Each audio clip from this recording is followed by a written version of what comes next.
This little Swanson 30 was originally known as Mulberry.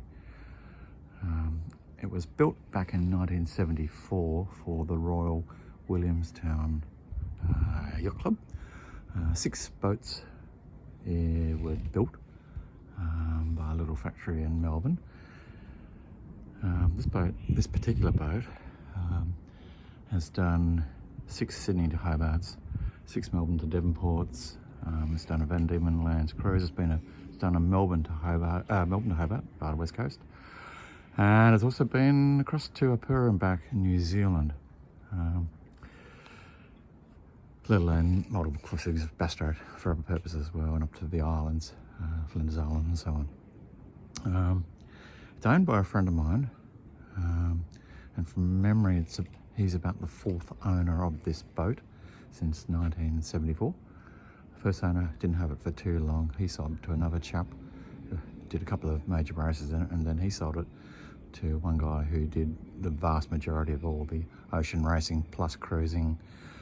He even won the Cruising Yacht Club of Tasmania's award for travelling on this little boat to New Zealand and back.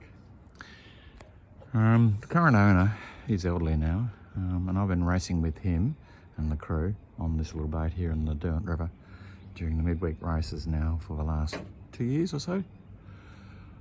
And yeah, probably a bit over, roughly around about 2 years ago or so, I did all the woodwork up on deck. So the grub rails, the sideboards, the little hatch for the forward hatch, and then timber trims and so on in the cockpit. The boat was actually painted purple. Originally it was a darker colour, mulberry colour. And it was painted back in 2015, but the paint's completely gone off, as you can see. And realistically, it really needs repainting. The woodwork had got to the point where it was dark chocolate brown, but with a lot of judicious scraping back and sanding, we managed to bring the wood back to a nice colour. It was all treated with Sickens Marine, Cetyl Marine varnish. And it's time basically to redo some of the woodwork again. It's still pretty good, but you can see in areas where it's failing. So like down here, you can see it's starting to fail. It's not bad. I've given it once a very light treatment, but I'm going to actually give it a proper going over this time. And I've just started here in the cockpit, sanding that all back there, the companion around the companionway, those little funny side pieces and little grub rails here. I've got to do this side yet. And I'll probably have to redo the teak seats. I've done them before. I haven't varnished them, they were just done with a wood treatment. But anyway, so I'll just sort of show what I'm doing. And about a year ago or so, I did up forward, redid the bilges, completely sanded back all and redid all the varnishing up forward, and did the sides of the inside of the hull and inside of the little head. I'll take it down below. Bear with me. So bear with us. So I'll just get myself organised. Come down the companionway steps. So if we go forward, you can see what we did previously. So completely repainted the head. It was all dirty brown paint and all sort of dull sort of coloured paint, and the woodwork was all dull and faded and scratched. So that's all been redone. Redid the wet locker, new hinges on it, and new catches, new locks and so on.